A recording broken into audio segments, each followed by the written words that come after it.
ready to make some paper gingerbread houses? You'll need a cutting machine, a fine point blade, and a scoring stylus or scoring wheel. Light grip mats, glue. I love to use precision craft glue and glue tape, and both white and craft cardstock.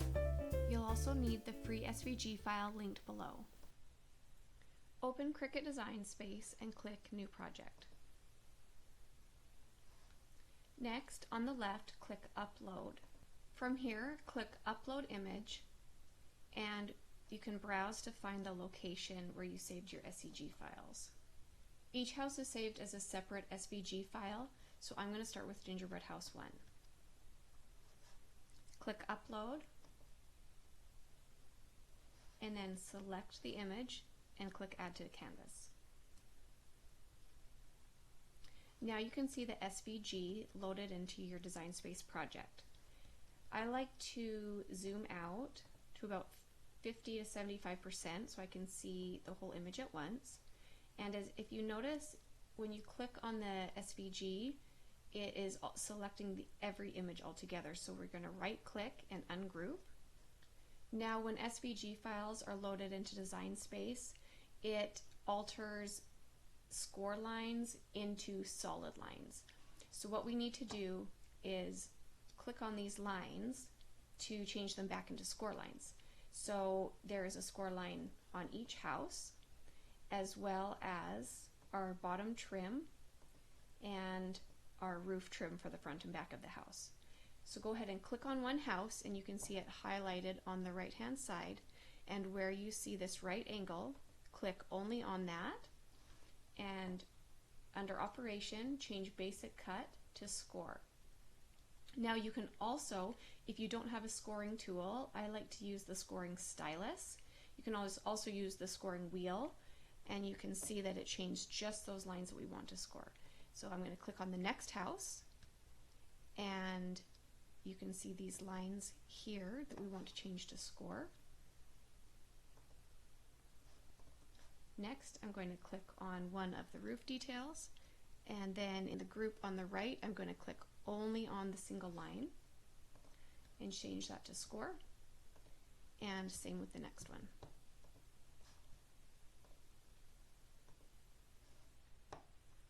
Lastly, we need to create the score lines for the bottom trim pieces. So click on the first one, and for this there is one score line. You can see the small vertical line, and we will change that to score. And then we'll click on the second one, and for this there is two. So click on those, select them, and click on score. Now that we have all of our score lines created, what would happen if we clicked Make at this point is you can see that the score lines are not attached to the pieces that they're with. And if we click on the house, there's no score lines. So we don't want to do that. We're going to cancel. And what we need to do is attach each score line to the house or to the piece that it's with. So I'm going to select a house and click Attach, and that will keep them together in the cutting process. And then we're going to do the next house and click Attach. So we're going to do this for every piece that has score lines. I only select what I want. And the second roof trim piece. And then we're going to attach the score lines and each bottom trim piece separately. Highlight and attach. There we go. Now we're ready to click Make. Now you can see that we have the trim pieces and their score lines on each page, and each house front and back and sides has the score lines attached as well. So depending on your material size, you might be ready to click Continue and start cutting now, but since I am using 8.5 by 11 sized white cardstock, I'm going to change those sizes, and it's split up over 3 mats, but I think I can actually move this piece to the first mat, so that's what I'm going to do. I think it will just fit in here perfectly. It's a tight fit, but it works, and that will save us a piece of paper. If you look at our second mat, it looks like it's good to go. And this mat, I'm actually also using 8.5 by 11 for my brown cardstock. So there we go. Now that we have this ready, we can click continue. And the machine will be connected. I'm using my Cricut Maker. You can also use your Explore Air 2. And once it's connected, we're going to select our material. I'm using medium cardstock. You can also use select heavy cardstock if that's what you're using. And I like to add more pressure because I find when I'm using my scoring stylus, which is what I'll be using, I like having a little bit more pressure added. So by default, the scoring wheel will be selected. So I'm going to click on Edit Tools and change it to the stylus and apply. And now we're ready to load the paper onto the mat and begin cutting.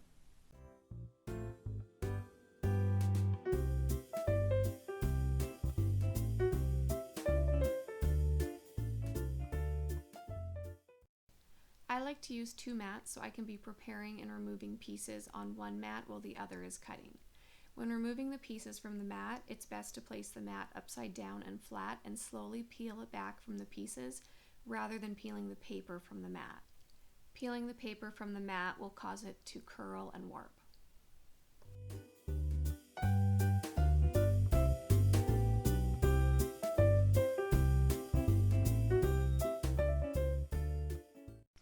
Now that we've completed cutting Gingerbread House 1, we're going to move on to Gingerbread House 2.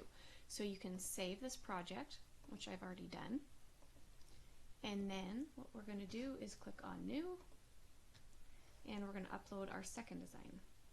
Now really you could add all three SVGs onto one project and cut them all together, but since it's a little bit complicated identifying all the score lines and making sure that those are correct, I'm keeping them separate for the tutorial purposes, but if you're confident, you can certainly put them all on one project together. I'm going to upload Gingerbread House 2 and click Upload and select it and add to canvas. And as you can see, it's all selected again as one group, and I'm going to bring the size down a little bit, and I'm going to right click and ungroup again so we can work with each of these images separately and identify our score lines. There's going to be score lines on each of the house pieces, plus the bottom trim pieces, the roof pieces again, and this piece here is a scalloped piece that's going to go on top of the roof. So it has a score line in the middle of it, where it bends at the top of the roof. So let's start with the first house piece, and it's selected, and you can see there is a right angle here that needs to be changed to score. There we go. We'll click on the second house and then click on just the score lines and score and deselect to make sure that's selected correctly, and let's do our bottom trim pieces.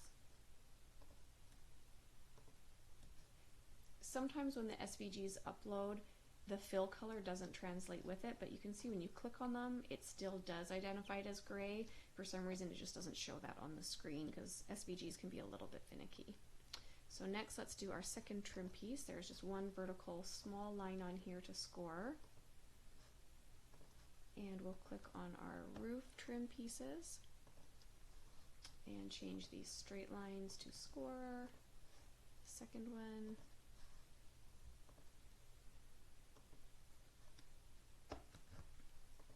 And our scallop roof piece. There we go. Now again, remember, if we click make it right now, the score lines are not going to be attached to the houses, so they're going to try and cut on separate mats. So I'm going to select each piece that has the score line on and click attach. Oops. And do the second one. And our bottom trim pieces, attach. Attach, and our roof trim front and back pieces, attach, and our roof scallop piece. Okay, now if we click on make, we can see that our score lines are attached on each piece. Now from here on out, you can select your material size, adjust the pieces on the canvas if you need to, and cut your pieces out.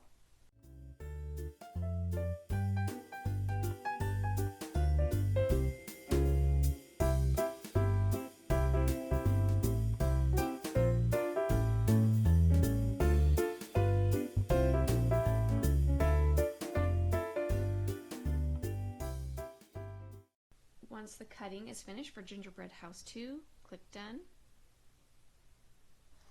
And you can save it if you'd like.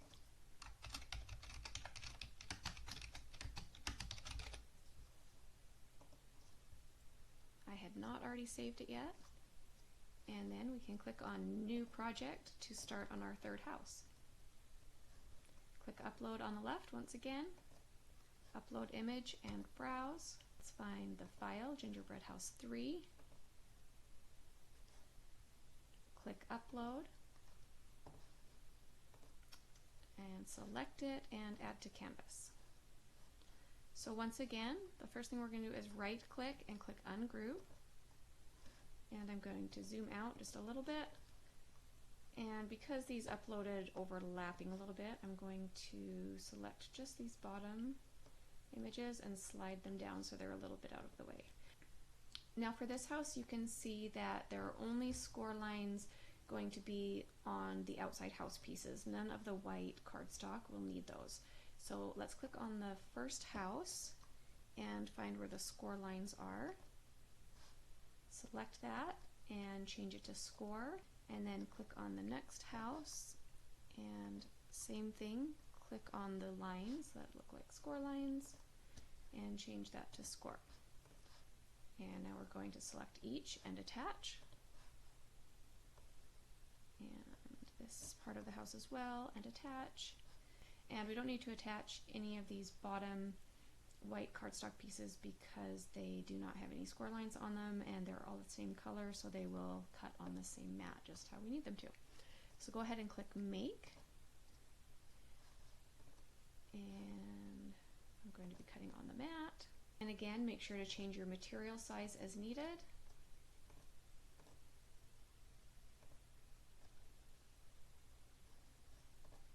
And you can move things around if you need to. For some reason this piece was overlapping, so I'm going to move that. And that looks good. So I'm going to go ahead and click Continue to Cut. And from here you can select your materials and your tools and go ahead and cut your pieces for your third gingerbread house.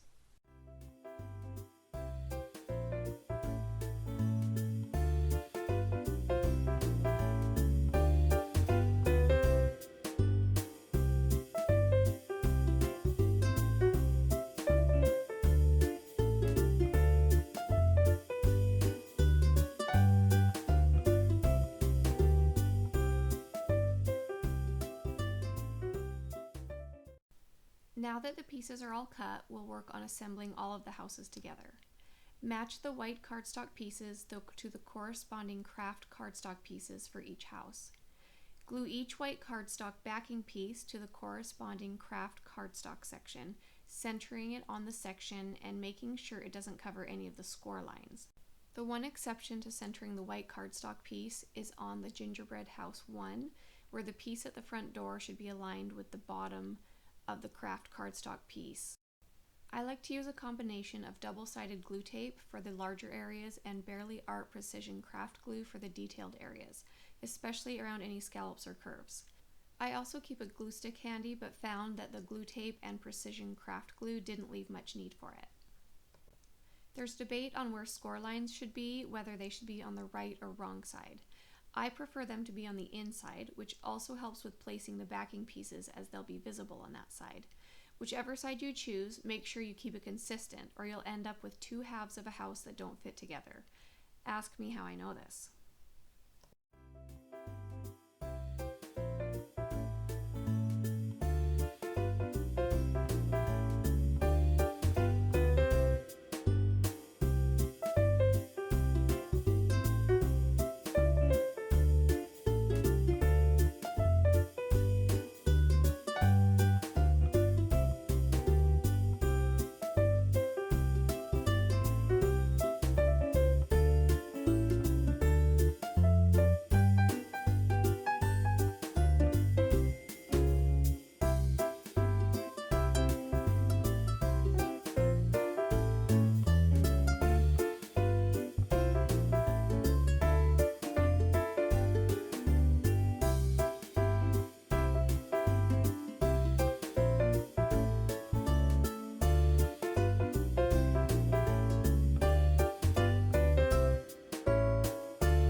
Next, we'll glue the details onto each house. Once again, the precision craft glue comes in really handy on the tiny pieces.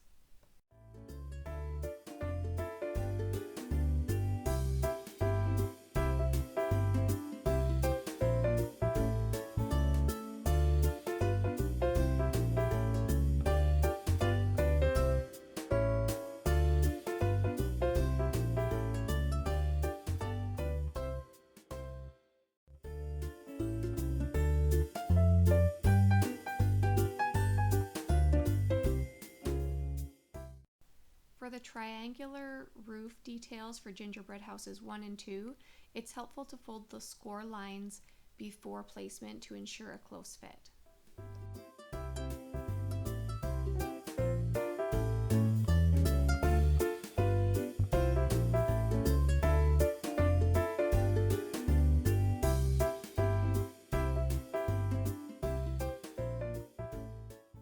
When placing the bottom scalloped and snow trim on gingerbread houses 1 and 2, pay close attention to the score lines and use those to help with placement, matching with the score lines on the house pieces.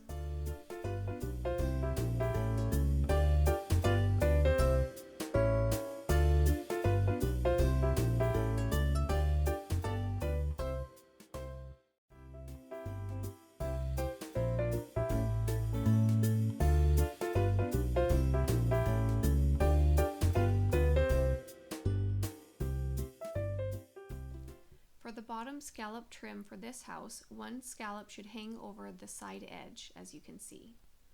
This small section will be glued onto the front side of the house after the house is assembled.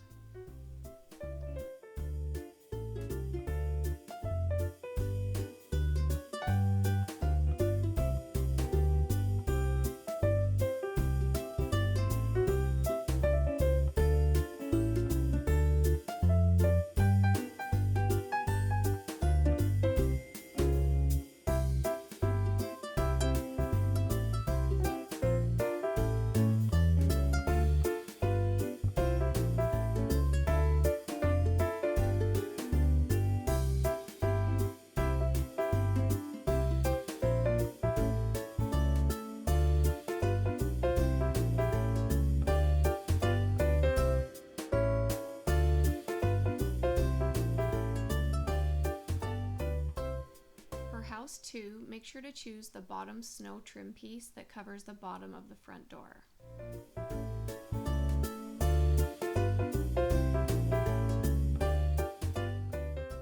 For this house, fold the scalloped roof trim piece along the score line and place that line at the top of the craft cardstock. You'll be gluing half of the scalloped piece onto the craft cardstock. The other half will attach to the other side of the house roof when assembling the house together.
Now that all of the details have been added to the houses, it's time to fold each score line. Use your fingers or a straight edge to create crisp edges.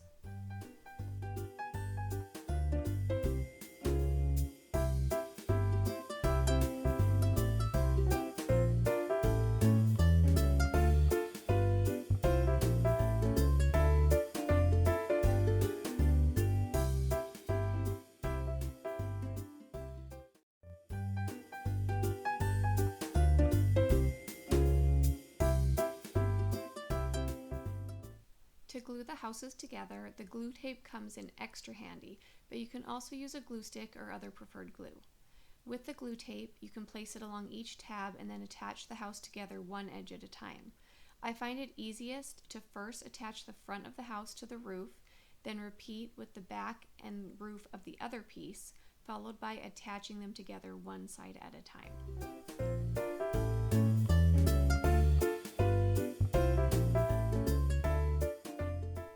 If you're using a liquid glue, you might want to work on all of the houses at once, which will give more dry time between each side that's glued as you rotate through the houses. But really, glue tape can be your best friend for this and makes it so easy.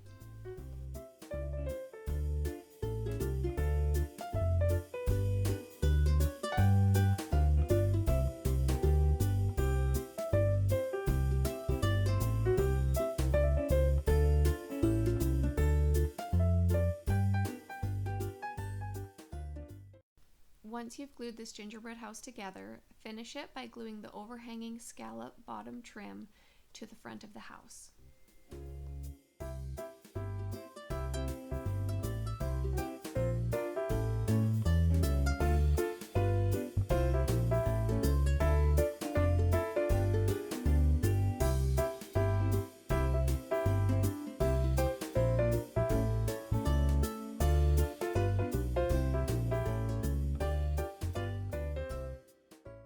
To attach each half of the house together for this house at the roof line, lay each side right side down, aligning the rooftop edges from each house half together. You can leave about 1 millimeter of space to allow for the fold. This will attach the scallop trim piece to the other half of the house.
Great job! Be sure to subscribe for more craft, sewing, and DIY fun.